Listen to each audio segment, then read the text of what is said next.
Hello, everyone. Welcome. I'm Cindy Drozda.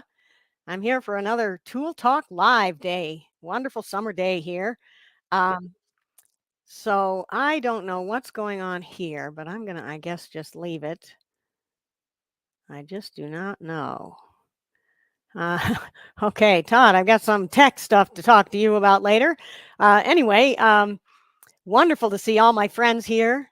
Todd, who I was just mentioning there from Allen, Texas. Oh, yes, it's a nice day. It's going to rain. That's great.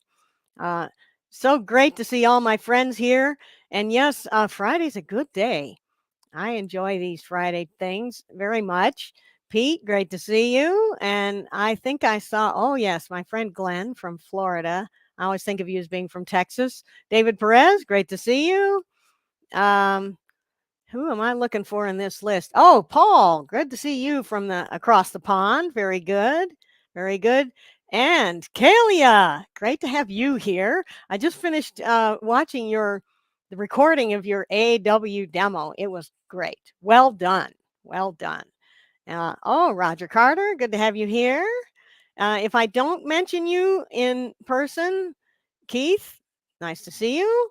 It is not because I don't care. It's because there are so many people that I can't keep up with them all. Joe, yay. Joe Fleming is part of the vendor showcase team. David Drickhammer, a good friend. And Worth, another guy from Hot Texas. Good place to be, I think. I like Texas. I like the panhandle of Texas the most. Um, yes, Paul, good to have you here. And Michael, oh, Michael, especially good to have you here. And Paul, who I was going to put on there. This mousing around is kind of a drag because things bounce around all over the place. Okay, so to get down to what's going on today, I call this Woodturning Tool Talk Live. And today I will actually be talking about some tools. I'm going to talk about different shapes of box hollowing tool that I use for different shapes of boxes. So uh, I've got a little bit. Oh, what are we doing here? Oh boy, I don't know what's going on.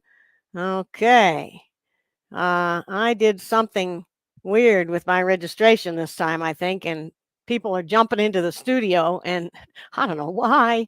Okay, so tech. It's always an adventure, let's just say. My computer's running great though. Uh, Fingers crossed, knock on wood. Yeah, yeah, okay. Okay, so I am here in Erie, Colorado, and it's a beautiful summer day. This is my favorite time of year. It's probably going to be in the mid 80s today, but it's a dry heat, and even when it's in the mid 90s, it's pretty nice here. At least I think so. And everything is responding to all the watering. I've got a couple of events and things I want to tell you about. Um, this is an ongoing thing, the wood turning tool talk. I do something every other Friday. And sometimes it's this tool talk, and sometimes it's a thing with Todd, which I'll talk about in just a second. What you can do to get um, a link to the tool talk is to um, subscribe on my website.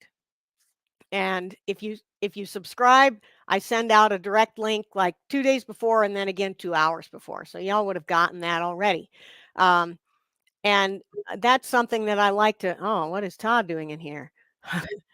Oh boy, what's going on? What's going on? I don't know. The tech is just getting after me today, and maybe Todd, you can let me know what's going on there, since you did it too. So we'll troubleshoot that little bit of tech later, and I'm on Space Comms if you want to say anything. Okay, so enough of that. Enough of that tech stuff. I'm just going to deal with it in the background.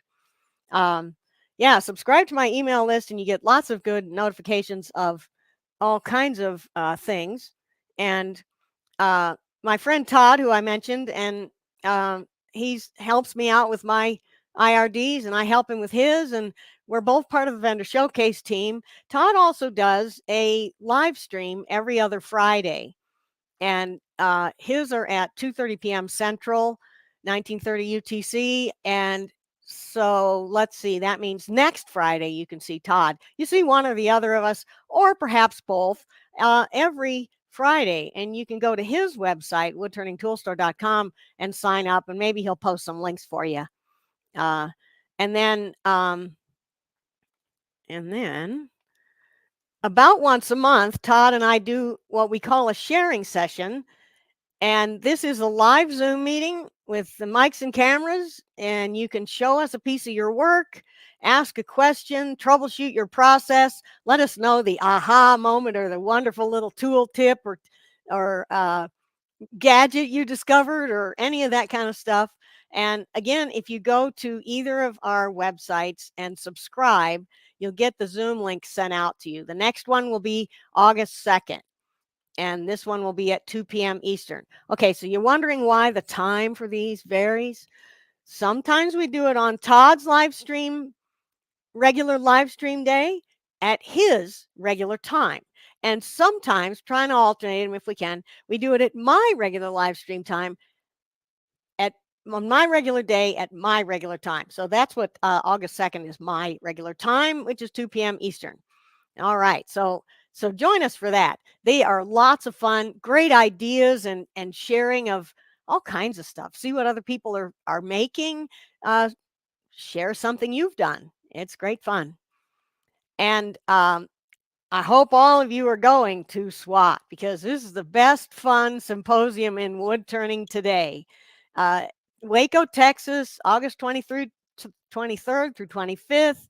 And you can sign up at swatturners.org. The sign-ups are ready by now. And you can sign up there and join us and come on there, and we will love to see you.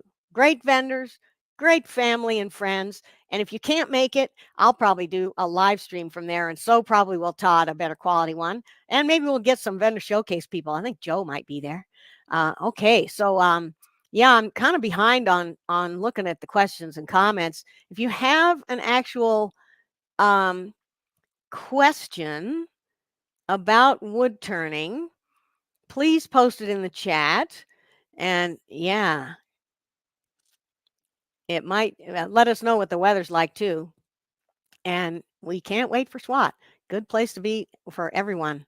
Todd posted a link to the sharing session and to his live stream in the comments on StreamYard. So yeah, if you need to find any of these links and stuff, always email me, and should be a lot of it on my website. Oh, listen to this. Pete's going to be paddling in the Canadian wilderness. Oh, I'm so envious. That's where I would love to be. But, well, you can't miss SWAT, so I can always go paddling another time. Yeah. So anyway, here's a question. So if you have a wood turning question, definitely ask me. I will do what I can. And Kelia, I'm really sorry, but I've never used a termite, so I am really not the one to ask about that. Might have to try it though, and then maybe I'll find out what the problem is. All right. Okay, so let's get back to things over here. I'll see everybody at SWAT. Yes, we know. And then about a month later is Rocky Mountain, and this is in my neighborhood here. It's about 45 minutes north of me, Loveland, Colorado. Todd will be there. Joe will be there. So we'll have a great time. And for a small symposium, this is a really good one. It's the better of the small symposiums as far as I've ever seen. We've got a real trade show with a real load in, load out concrete floor and lots of booths and good stuff. So we attract good vendors. And so at SWAT, we will have Mike OB, who you probably saw in the last IRD that Lyle and Mike did. He's a star. So it'll be great to have OB there. He's a demonstrator as well. And so are a lot of my other friends. I don't know if Scott Hampton is on here today, but he's also going to be a lead at SWAT. Here's a question. When turning red oak, is there a way to prevent black staining from the steel and wood contact? I do not know what it might be other than wear gloves, and because it seems like it's not just steel and wood. It's steel and wood with water involved. So if it's wet wood, yeah, probably that. I know that when I was a woodworker, the glue would always make a black mark because the water in it. And I happen to, I don't know, maybe my hands sweat a lot or something, but I happen to get black all over my hands from steel tools. And then, of course, if I'm working with oak or something like that, it gets all over the wood too. So wearing gloves could help. I don't know what else to tell you. Maybe somebody else has an answer. And yeah, this is what those sharing sessions are all about is when someone's got something going on, put it out to the community and somebody else probably has the idea. And Kaylee has got an idea, wax your boring bar, that'll maybe keep the water away. So good tip. Definitely good tip. Oh, and here is a question. You want me to give you a concise answer, and there is no concise answer for something like what is the size of a finial for a certain size of box? There's a lot that can work, and I have gone through my philosophy on that at a lot of my demos, so I can't really give you a concise formula for that, but do what looks good. And email me if you want more information. And anyone also can email me. Let me see if I can put that up here. Uh, okay. You can always email me, Cindy@cindydrozda.com, and ask me a question if I can't get to it on one of these live shows here. Norbert had a good suggestion that I didn't get to say yet. A couple of coats of lacquer on the tools. Yeah, that's again what we're trying to do is keep there from being water, maybe atmospheric water, maybe water in the wood, maybe water in your hands. And Harvey's got another hint: a glove in the bottle to keep your hands from going black. Yeah, I don't know what glove in a bottle means, but uh, try it.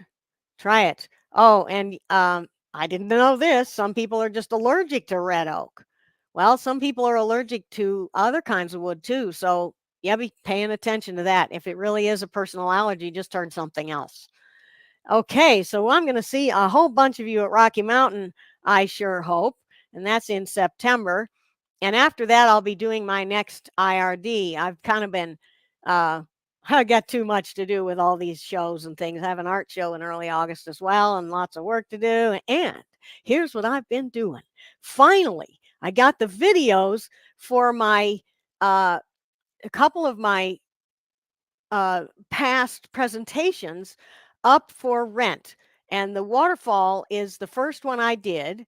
Let me see if I have here is a link to where you can rent the waterfall. It's a two videos. The first one is the bowl and lid and the working with the burl, how to cut it and the coloring technique. And then the second one is called finials and pedestals. And that's, well, obviously it's the finial and the pedestal. And also today, in honor of having finally gotten a little bit of work done. Oh, and before I do that, let me show you. We're going to get over here first. Let me show you where you can find it. If you go to my website, first, this is my homepage here. First of all, the subscribe button right here. You can subscribe, little contact form. And if you sign up there, then I have your email address and I'll be able to send you links and stuff for these free sessions and also for anything else. And here, if you click rent my instructional videos, you get to a brand new page that's got the current ones, which is anything that's still within its 6-month viewing period. And then I've added some new ones that I'm doing the lidded container series first, so the waterfalls first and then the finials and pedestals. And you can click and go to a place where you can rent the video and also watch the trailer, and if you want to, you can buy the plans without the video. And probably for a lot of people that's enough tutorial. That's all you'll need. And so in honor of all this, I want to give away a ticket to either of the waterfall videos. And we'll have a drawing at the end of the hour. So what you got to do here is type hashtag waterfall in the comments. And Todd just told me that you don't have to capitalize the first letter or pay attention to that, but you can't put any weird spaces in any strange places, and you can't put your name in the in the comment. Just like this, Gerald. Thank you very much for the but. If you do this, it's not going to work. You gotta pay attention to which key you're hitting there, and do it like this. So yeah, very good. We'll be drawing at the end of the hour. And so I'll mention this a couple more times, but I won't leave that annoying banner up forever. So we'll just come back and mention that. And now I want to get on with doing something today. Still feel free to ask a question in the comments, whatever platform you're on, and I will do my best to get to it. I think we had I can't remember it here. Oh, here's one. Ron has a question about facing a turning so it's flat all the way across. And if you try to do either a push cut or pull cut directly across the piece, our human eye is just not that great. So your method of cutting and testing with a straight edge is probably the ultimately best way. But one thing I will do quite often is I will, when I'm making the cut, let's say I'm doing it with a parting tool, I will really concentrate on trying to get my parting tool directly going in perpendicular. So I'll hold it perpendicular to the bed and not waver it one way or the other. And that can help. It's a little easier with a parting tool than it is with a gouge, because it's hard to tell what direction you're going with the gouge. I like negative rake scrapers for this. And again, you've got something that you can try to hold perpendicular to the bed, hold the edge perpendicular to the bed, and that can help a lot. So I guess really the short answer is the cut and test method is ultimately the only way I know how to accurately do it. So, all right. So we got any more questions here? Todd's got some suggestions for Kalia. So look in the thing there. And I don't know what this is all about, Roger, but you just have to do your one entry to be able to win. And John, you can't put your name in there. Just hashtag waterfall. And I usually say you have to, where are we? You have to put the capital W, but actually it doesn't matter. You can do it like this and it'll still enter. So I learned something. I've been too hard on you guys. Okay. Do I like carbide tips versus other? Well, sometimes. And most of the time I use steel tools for a better cut, but sometimes I do use carbide. My last IRD, I used carbide because Banksia pods are really, really abrasive. So if your parting tool is sharpened at an angle, it could affect your cut maybe, but what I'm talking about is pushing the tool in right perpendicular, and I sharpen my parting tool on the top edge, and it's not one of those diamond ones. So actually the top edge of the parting tool is rubbing on the cut surface, and I think that does have an effect on it cutting directly in the direction I pushed it. Okay, so we're getting off the track here. Where's that one? Okay. Well, some people are going to use carbide more, and some people are going to use steel more. Okay, a question about hollowing deep, narrow cylinders. Um, my advice is long handle and stiff cross section on the tool, because the more you hang over the tool rest, the more it will tend to chatter if it's not a real beefy cross section. And the shorter the handle, the more it's going to tend to buck up and down with the cutting force. So I haven't done a lot of deep hollowing, and I have used my boring bar more than I have used anything else. My hollowing system, I mean. And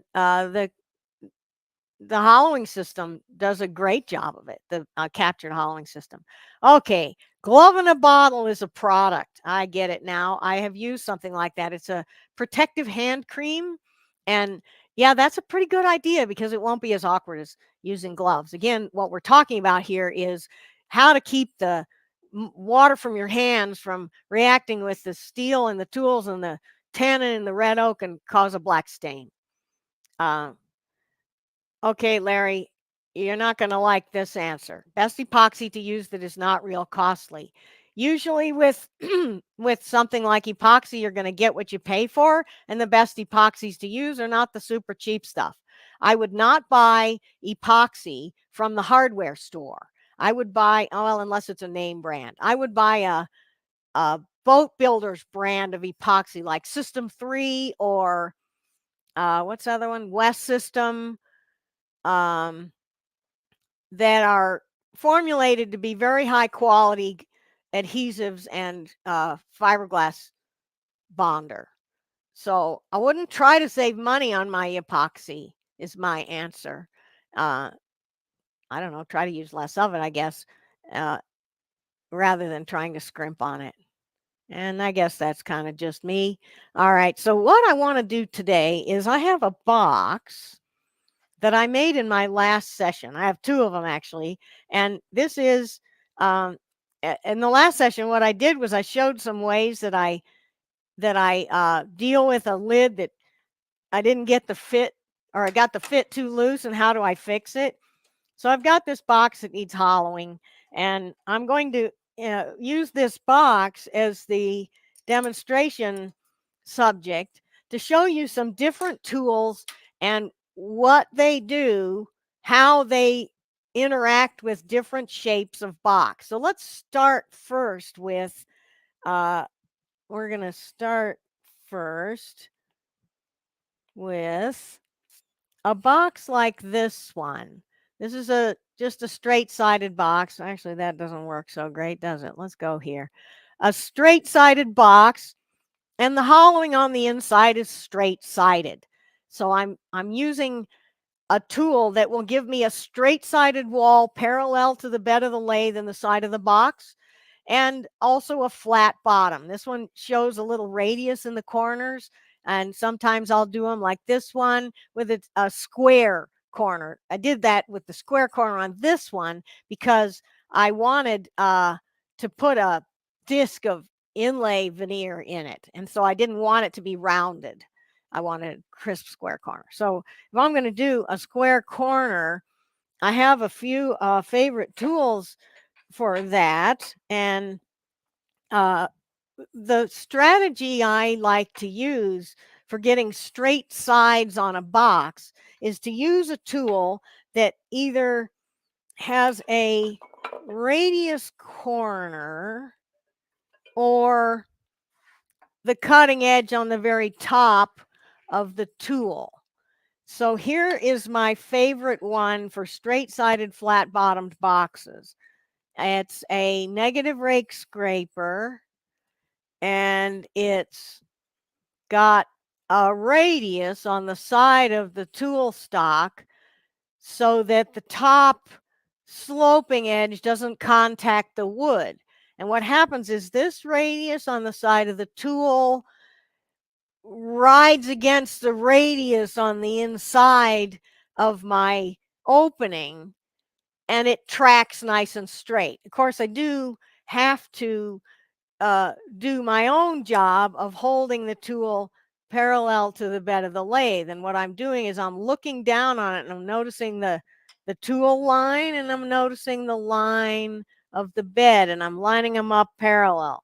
So what I'm going to do to make a straight-sided box inside is I'm going to, well, first thing I'm going to do here is face off just to get it smooth. And I'm using the end of the tool for this. Now this tool and a lot of other ones like it, what I would do is I would rough out the opening most of the way with something else and then use this for the finishing cut. And I'm just going to push in and I'm holding the tool, I'm lining it up with the bed of the lathe by looking down on the top of it. So we'll get it lined up here and I'll push straight in. Hold the handle of the tool level and it'll just go straight into the bottom of the box. Now I can use this little radius corner to dig into the middle and get relieved that it's the point of the Forstner that I'm seeing here. So I cleaned off the bottom of the box with the end cutting edge of this tool. So other tools that'll do this job along the same philosophy is a skew or skew-shaped scraper with a radius edge. This will do the same thing. I'm holding it parallel to the bed of the lathe, and I'm holding it level so the radii will track together, pushing it straight in, and it tracks right down the wall. The thing that it doesn't do is when it gets to the bottom, the point's going to try to dig in, and in order to do the bottom of the box, I have to hold it so that this cutting edge on the end is perpendicular to the bed of the lathe. That would be like this far along, and I can't get in there real well with a lot of shapes of box because the tool will hit on the edge. This one seems to be possible, but that's very awkward. Another possibility is a tool like this one. Now this tool has a cutting edge, double beveled negative rate cutting edge, that is not parallel to the side of the tool. So when I'm trying to line it up with the bed of the lathe, I have to line up this parallel scribe line with the bed of the lathe because the other side of the tool is not parallel to the cutting edge. And this one will actually do some pretty nice work of smoothing out a straight side. And then you see the end cutting edge has got a flat, so I can go across the bottom with that. And it's actually got a tiny bit of a radius in the corner so that when I move it side to side, that corner doesn't get caught like it could. It doesn't, it rides across without getting stuck when I push it. In other words, the sharp corner doesn't push wood ahead of itself nearly as well as a slight radius corner. So this is another option. And you can get tools without a top bevel that will also do a pretty good job. So to do a straight side, what if I wanted a straight side, but a little radius in the corner, perhaps? Well, this one will do that by cutting down just to make the bottom a little deeper here, and then cutting in. Got to get rid of some chips there. And the radius there on the side, on the corner of the tool, will make a radius in the corner of my box. And there are some awkwardnesses with the transition here because of that insert, but I'm trying to save wood so I can show a few different things. All right, what about another option here? What if I wanted radius on the bottom, like a dish, like a not dome, reverse of a dome, the inside of a dome radius? Then I would like to use some variety of round-ended scraper. Here's a double beveled one. Here's another double beveled one that, and this one has a square side. So unlike this one, it's not going to ride down the side of the box as well. It'll be harder to get into the corner. But the amount of and type of round-ended scrapers is just many and varied, and they will all do a radius on the bottom. This is one that I use, and it'll do that radius on the bottom, but it has other functions as well. So here's the thing: some tools will do a lot of jobs, but are better for certain ones. And that's what that tool will be. I'll talk about it when we get to where it does a job the other ones won't do. This one, let's say we wanted to make a straight side. I'm going to take a little cut here.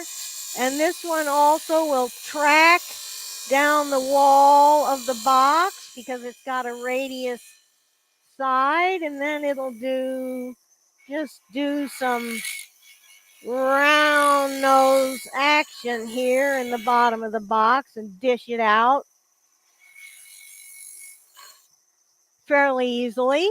It doesn't get right into the corner all that well. This one does a similar thing, and it won't track down the wall, so it won't get into that corner very well at all unless I angle it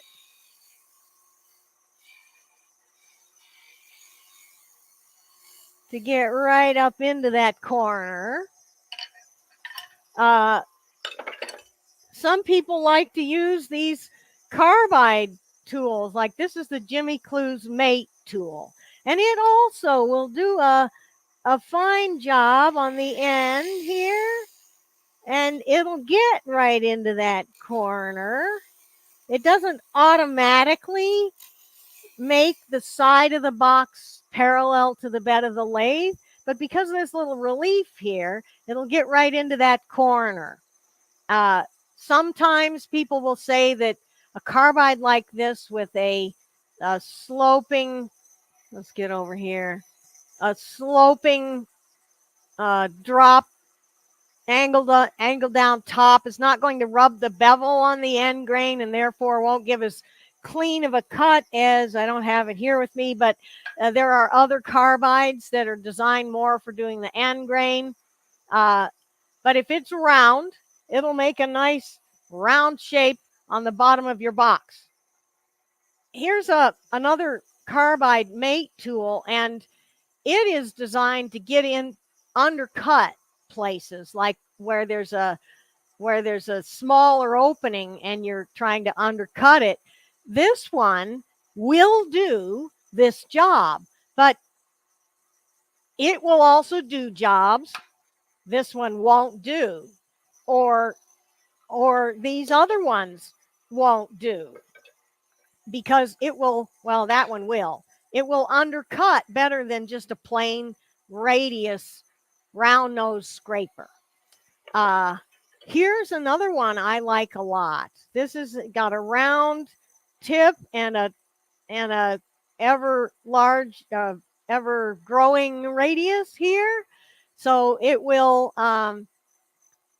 make the radius bottom and blend up the side. What it won't do is automatically make the side of the box parallel to the bed of the lathe. And I would use this one if I were doing a box like this, which is hollowed like that. So this scraper here will do that slightly, very slightly undercut radius side to the box and a domed out bottom. So that would be, we'll show it here. This one will do, and I'm moving it to get my slight dome in the bottom and then come right up the wall with a little bit of an undercut on the wall. Okay, well, we don't have any questions here, so I want to take a little stopping point here and remind you all that you can win one of my waterfall videos, free rental. Type hashtag waterfall in the comments, and I'll be drawing at the end of the hour, about 25 minutes or so. And if you have any questions for me or others, please do post them in the comments, and I'll get to them the best I can. Let's see here now. Which tool of mine is the thickest for a 4 to 6 inch reach? And it depends on what shape I want. For a round nose,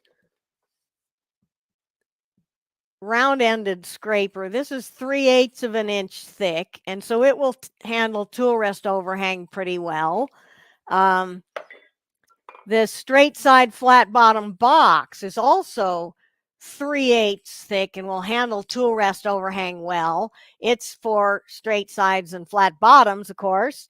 I will often use my hollowing rig, and this isn't one of my tools, but the mate tool is even a little thicker, and so it'll do a good job, although it doesn't do as smooth of a cut, in my opinion, as some of the steel tools.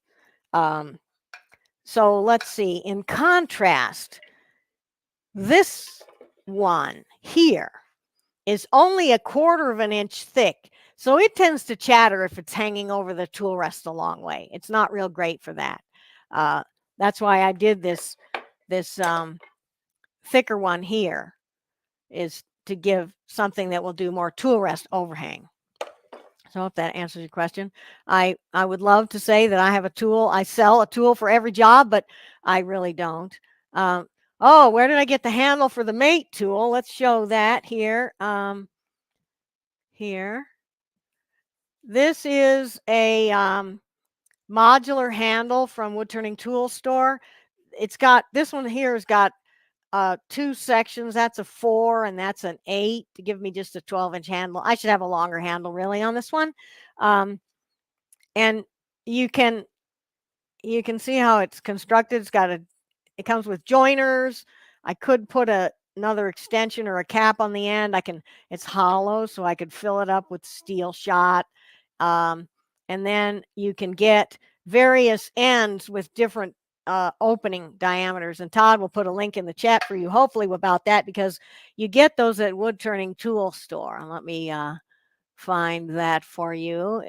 This says subscribe at, but just that's his website, so you can go there and find those tools. Okay, any other questions in here? A solid bar scraper for a lot of tool rest overhang. Yeah, that half round bar that Woodturning Tool Store has. Jimmy Clue's Mega Mate, even thicker. Yeah.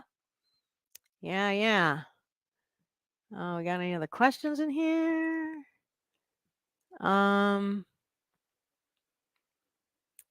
Yeah, so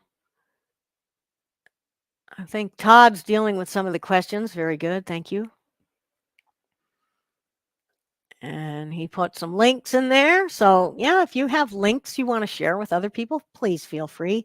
And if you have a question, please do post it in here and I will do my best. And so will anyone else who's on here. Don't forget to enter the raffle. Type hashtag waterfall in the comments. You don't need to be case conscious here, but you don't need to put anything else in your comment. All right, so we're back on with what I'm doing here, which is I've talked now about the kind of box that does not have straight sides. It's a curve throughout. And when there's a curve throughout, you're not it's in a lot of ways easier because I can just make a curve and all as long as I don't go through the side, I'm not really trying to match anything or fit anything. So this is a fairly good strategy. Here's another one.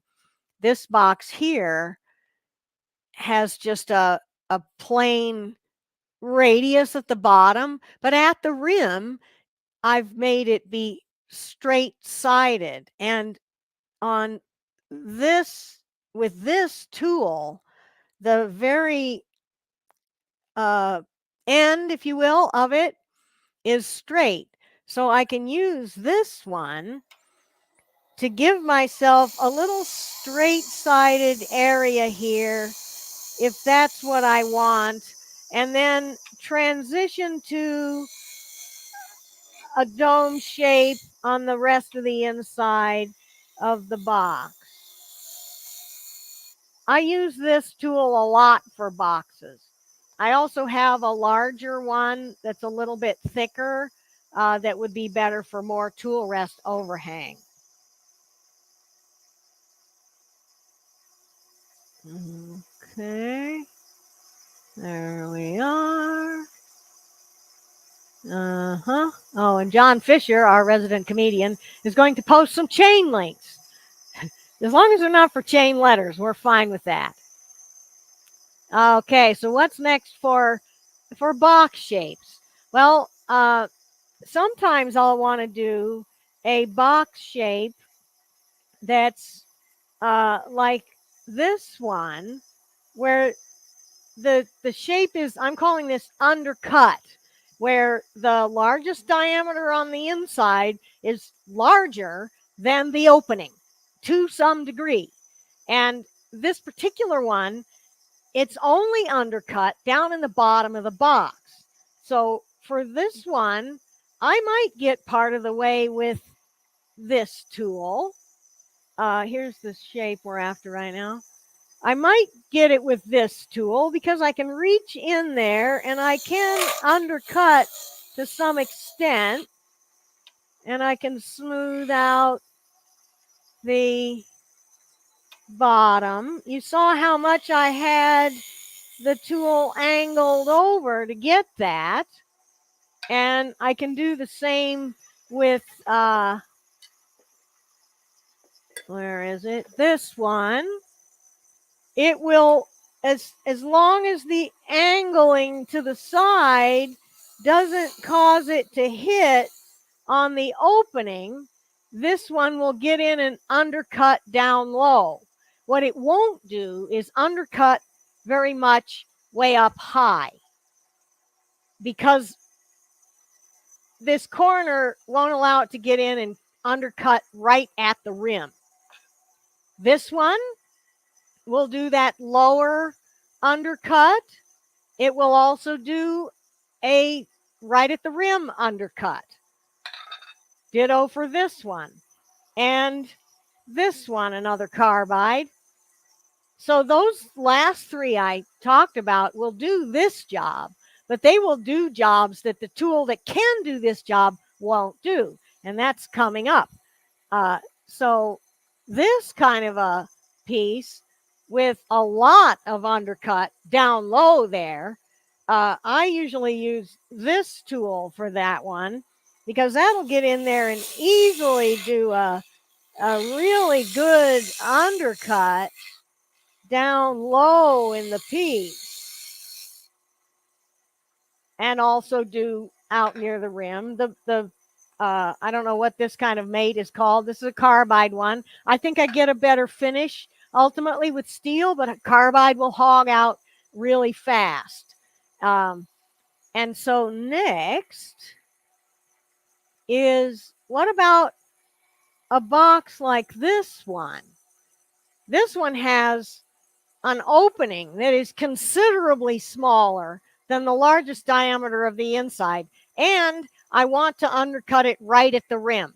So for a box like this, what I'm going to use is one of these ones I said could do jobs the other ones can't do, and that's this one here. Now let me get a different piece in the chuck for this part because I've got something that's really actually a rough out of that box. And we'll get a couple of questions while I'm stopped here. Oh, you want to see inside what I just did here? Here's the box I've been working on, and what I have so far is an undercut down low. Now I'm going to put in a rough out of a finial box to show where the tools can reach. So question, do I always drill the waste out when I'm rough hollowing, or do I hollow with a spindle gouge, or what? Quite often I will hollow with a spindle gouge, and my favorite spindle gouge for that job I did not bring over here because I didn't anticipate doing that here today, and I should have, you're right. That would have been a good addition to it. If it's a small box like this size, I will get this one hollowed out most of the way with a spindle gouge. And I sharpen my spindle gouge like Ray Key does with a kind of a more obtuse bevel angle. But if I can, I will take a Forstner and drill out most of it. Unless the shape of the inside of the box doesn't allow for the shape of a Forstner to give me any advantages, that's what I like to do. And or I'll take some kind of scraper such as a carbide that will stay sharp a long time and doesn't necessarily give a great finish, but just for roughing, that's fine. And it really depends on the size of the piece as well. I might get my captured hollowing rig out and remove a lot of bulk with that. With the single beveled cutter, it goes pretty fast. Okay, depth to diameter of opening, beyond which the rest needs to protrude into the bowl. I typically don't design my pieces based on getting the tool rest in there, but that's not a bad idea. Here are some ratios I like to present to myself. The diameter of the box to the height of the box proportion, the diameter of the opening to the diameter of the box. Well, anything works there for boxes, but for hollow vessels, if it's not less than half the diameter of the opening, I don't really think of it as a hollow vessel. I think of it as an undercut bowl. I haven't had much luck getting a tool rest to protrude into the bowl really at all, unless it is one like these two. Let's go over here. So this one will go into the inside of something, and John kind of beat me to it. This is a box rest. It's a Bestwood Tools box rest. Robust also makes one. And if your opening is big enough, like this one really pretty much is, I could get the rest in there.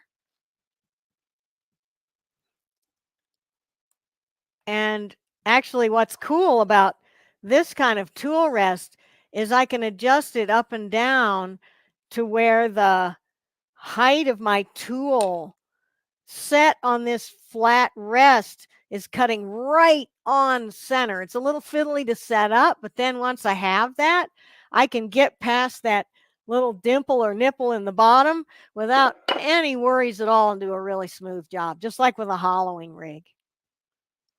So those are some suggestions. Okay, Todd has had little success selling lidded boxes at craft fairs while selling many bowls and other things. I will have to agree with you, Todd, and I'm going to add another thing to that. The prices that people at local craft fairs and local gift shops will pay for boxes isn't even worth making a box that's worth selling. So I have never sold much in the way of boxes locally. I have sold boxes at high-end art shows like that one in Loveland I'll be doing this fall, and at the fancy shows in the East and stuff. And this is where the patrons are looking for art. They're not just looking for um, competition for Walmart. So I will not give you very good advice, very positive. I'm not being very optimistic about this. I think that people love boxes and they don't tend to want to pay a lot for them. So if you are having, and this is words to the wise, it has nothing to do with boxes specifically. If what you're trying to sell doesn't sell where you're selling it, do one of three things. I mean, for the price you need to get, let's say. I'm not talking about giving your work away for nothing. I'm talking about you need to, you know how much you need to get for it. You're trying to sell it at your one particular venue. It's not selling. So I will either find out a way to either modify the design or tool up to make it more efficiently so that I can sell it for less, if that's what the customers want, or I will find another venue. That's usually the best option, or ditch the product as non-viable. So, you just can't make every scenario work. Sometimes you have to change a variable in order to get success. So that's off the track, but word to the wise. Go to a small box store rather than a big box store. Well, the big box store is going to have big boxes, I suspect, so they are going to cost more. So I don't know what to tell you, but good luck selling boxes. Bowls. Everybody needs a bowl. And they can, the boxes, what they say is, what can I do with it? Well, you can't do anything with it except enjoy it, open it, enjoy the fit, look at how beautiful it is, But the bowl, what can you do with it? Well, I can put fruit in it. I can put a centerpiece in it. I can decorate with it. My friends will see it because it's big enough to see up on the shelf. I can eat out of it. Everybody loves bowls. So bowls are always going to be better sellers, I think. Okay, here's another time to mention. If you type #waterfall in the comments, you could win a free viewing, and it's 6 months viewing for my newly available waterfall rental. It's a 2-part. One's the bowl and lid, and then part 2 is the finial and pedestal, and these are sessions 1 and 2 of a 4-session series on lidded containers. And these are the only 2 I've gotten up yet, but more are coming every day. So we'll do the drawing at the end of the hour. Get your entries in there to win. And the end of the hour is approaching very, very quickly. Oh, Andy, where are you? A good friend from the local area, longtime friend. Good to see you here. Thanks for being here. And okay, Todd. Well, I'm not going to mince words here, but yes, it's just my opinion for what it's worth. And what they say about opinions, I won't repeat it here in mixed company. So yeah, yeah. And here's the other part of that, John, is you make boxes for the fun of it, or because not only are they fun to make, they're delightful to have. I love making boxes, and it has nothing to do with whether I can sell them. It's just, if I'm going to give a gift to somebody, that they're going to probably get a box, because I love making boxes, and I do a lot of box IRDs. Yes, okay, John, good point. Right. All right. So where are we? I am talking about doing the shapes of box, different shapes of box, and I just showed this shape, and then I said, well, I've got one in the lathe here I'm going to work on and show you the tool I use and how it goes. This is my favorite tool for the job, because being a negative rake scraper, double bevel, it's got a bevel on the top, it won't tend to grab even on end grain. The shape, this kind of semi-swan neck shape, will undercut the rim nicely. The relatively beefy cross section will overhang the tool rest with less vibration problem than, let's say, something like this, which is thinner and it's got this bend here, and it's just not great for lots of tool rest overhang or heavy cuts. So here's what I'll do with this one. First of all, I will bring the tool rest back so that I'm supporting the piece on the full width. If I try to support it out here, the wood pushes down and it tends to roll it over.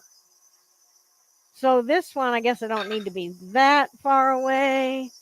This one, because of how the cutting edge is, it'll get right underneath that lip. And it'll get right around the bottom too. Let's get over here. It'll get right around the bottom. And it's grabby today. So let's bring the tool rest closer. What do I do if the tool is grabby in the pitch axis like you just saw there?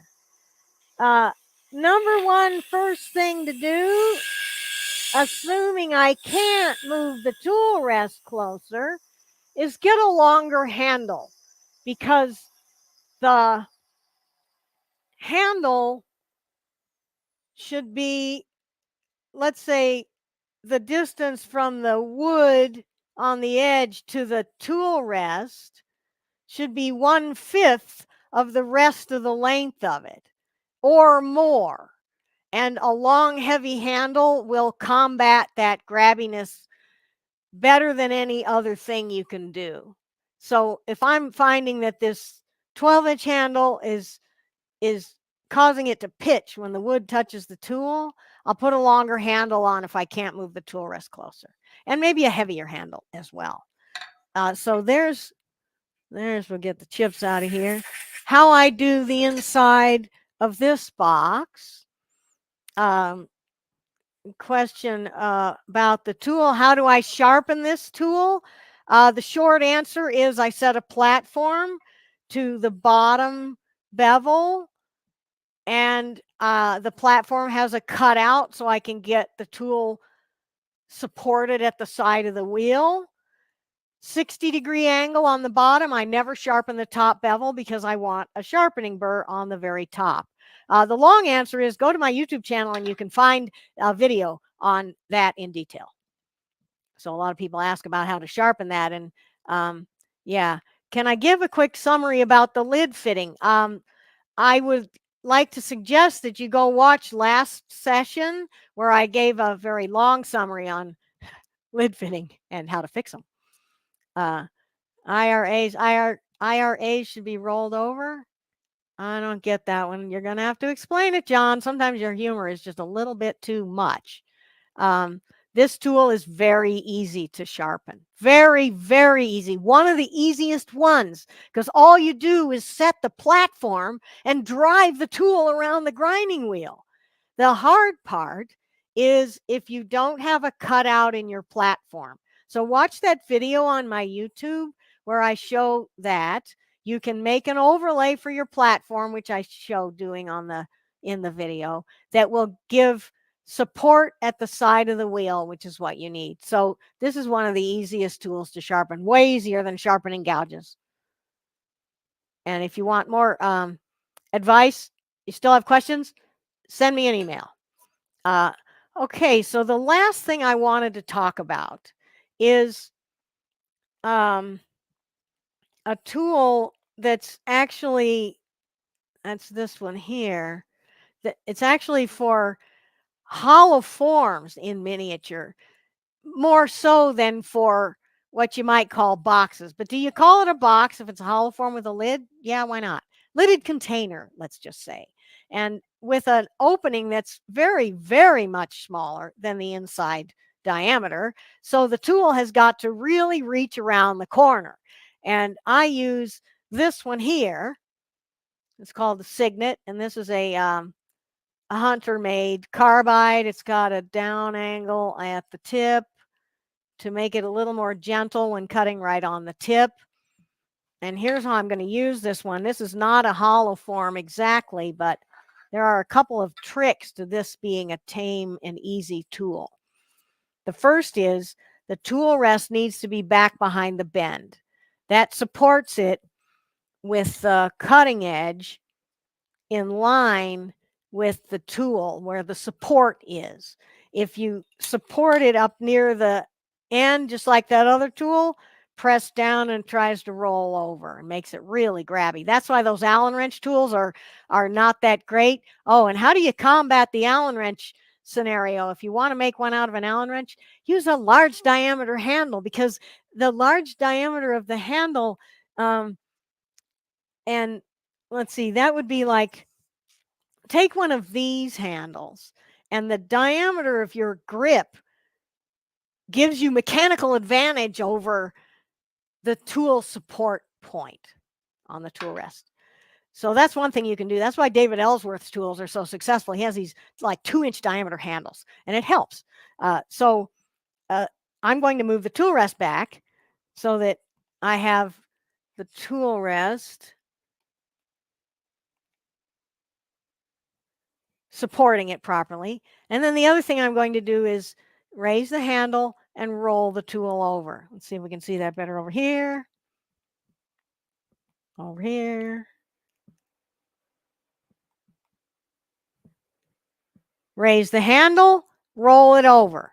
That makes the presentation very non-aggressive. So here's this tool in action. Raise, roll over. I don't need to be that far from the tool rest. And now I can get underneath this lip with the side of the tool. I could trim off the lip too.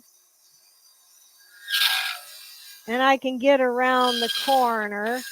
We're getting some chatter, partly because I've got thin walls and partly because this tool does a job, which is hollowing an ornament globe through it'll do a 1/2 inch, but 5/8, that's 13 to 16 millimeters of hole. And the compromise is it's not as stiff as a tool that won't go through that size of opening. This tool will go through, let's say, let me get back here, this size of opening. But it won't go through that super undercut like a hollow form, like I was just showing here. So you got compromise everywhere with tools. It seems to be always the way it is, just like with airplanes or anything else. The thing that will do one job well might not do every job well. So that Todd is probably answering a question I didn't see. Okay. Not worrying about a few tool marks in the bottom of the box so you can charge less. Yeah, that's another way to do it. I'm personally not, I don't want to sell anything that isn't perfect, so I just assume not sell it if they won't pay. Or I'll go look for a venue that will, or I'll give it as a gift or something like that. But other strategies for that same idea: make the bottom of the box flat, like I showed one at the beginning, and put a disc of veneer in there to cover up the tool marks in the bottom. Perfect. And they think this is a wonderful feature because it looks really good. So there are other things a person can do other than just leaving tool marks, but that's another option. And if you're giving a gift to someone, they probably will never notice the tool marks. So the tool, oh, come on. The tools I've been using can be purchased in those shapes. The two I recently used, I believe, is Todd put a link there, and let me run through them here. This one here is called a hook scraper. It's a steel double beveled negative rake scraper. This one here is called a signet. It's a hollowing tool with a replaceable carbide #1 size cutter, 6mm cutter. And there was a comment here. I'm going to go back and find it. Where's it? Okay. Approaching negative rake orientation. Okay, I guess we're going over time a little. I'm going to have to get up on the soapbox again and talk about negative rake. Negative rake, by Webster's definition, means a presentation angle where the edge is at a very obtuse angle to the contact to the material, like a saw blade with negative rake teeth, for instance. Negative rake could be said to be where you take your wood turning tool and you raise the handle so that the cutting edge on the top bevel, or on the top of the tool on a single bevel scraper, is at a negative rake presentation. So that is a Webster's definition of negative rake. But in wood turning, we have a colloquialism where we call it, and this was started by Stuart Batty, negative rake scraper. It doesn't mean the textbook definition of negative rake tool angle presentation. It means 2 bevels on a scraper. That's negative rake in wood turning, at least how I use it. So I'm trying to not always use the word negative rake scraper so much, but call it a double beveled scraper. And the negative presentation angle of the cutting edge when the steel on the support is not in the same plane as the edge that contacts the wood seems to be a big difference. If you take your single beveled scraper and raise the handle until the presentation angle to the wood is the same as the top bevel on my double beveled scraper, you will not get the same cut. It will not be as gentle. It will not cut with such light cutting pressure. You won't get as good of a shaving or as nice of a finish, and it'll be more grabby. They're not the same, but I'm having a hard time with the physics and all that, and yes, the terminology. So when you say negative rake, you could be talking about a definition, or you could be talking about a colloquialism of terminology within the wood turning community. So there we have that, and now it'll be on the recording forevermore. I think I'm done talking about different tools for different box shapes, and we are even going on into the hollow form realm here with this last one. So let's do a drawing, shall we?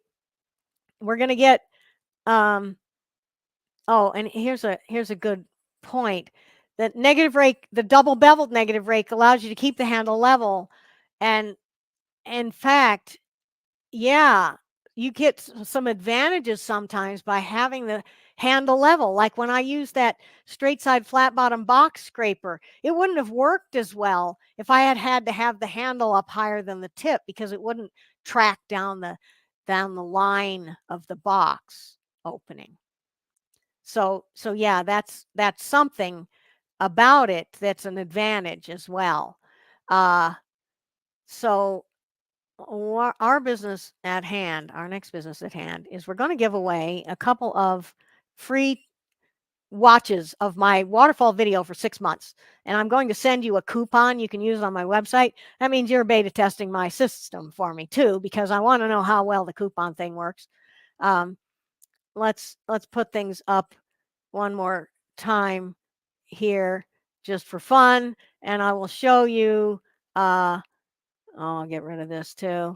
My website. No, I don't want to get rid of that. We'll leave it up here. So enter the contest if you can. On my homepage, you can see rent my instructional videos. Takes you to another page where you have the current ones for their viewing period, whatever's left of it, and then you have the waterfall bowl and lid, waterfall, finials and pedestals. Those are also the finials and pedestals for these other 2 containers, which are going to be the next 2 that I put up. It's a lidded container 4-part series. All right. So now we're going to do a giveaway here. And what's going to happen is uh, you're going to enter the contest by typing hashtag waterfall and spelling it correctly. You don't need to do the case, it's not case sensitive, but you do have to spell it correctly, and don't put any spaces in there, and don't put your name in there or anything else either. And I will draw, and we're going to draw 2 people. We've got 160 entries. Very good. Thank you so much, folks, everybody, for being here. And when I draw, that person's name will come up. And if I know you, great, I'll send it to you by email. If I don't know you, you're going to have to contact me, because just because you're on the stream doesn't mean I have your email address. So make it easy on me and send me an email. Okay, here we go. Draw number 1. Good luck, everyone. We're going to have a winner here. Okay, and who is our winner? Ron Todd. Congratulations, Ron. Congratulations. And I may have your email, so that'll be very good. If I do, then I'll be able to get in touch with you right away. You got another, while I'm finishing my sentence or two, you got a few more seconds to do your entry, and we've got 164 entries. And what we're drawing for is a video rental of either one of my waterfall videos, the bowl and lid, or how I do my finials and making the finial and pedestal for that waterfall. We're going to draw again. Okay, we got another winner coming.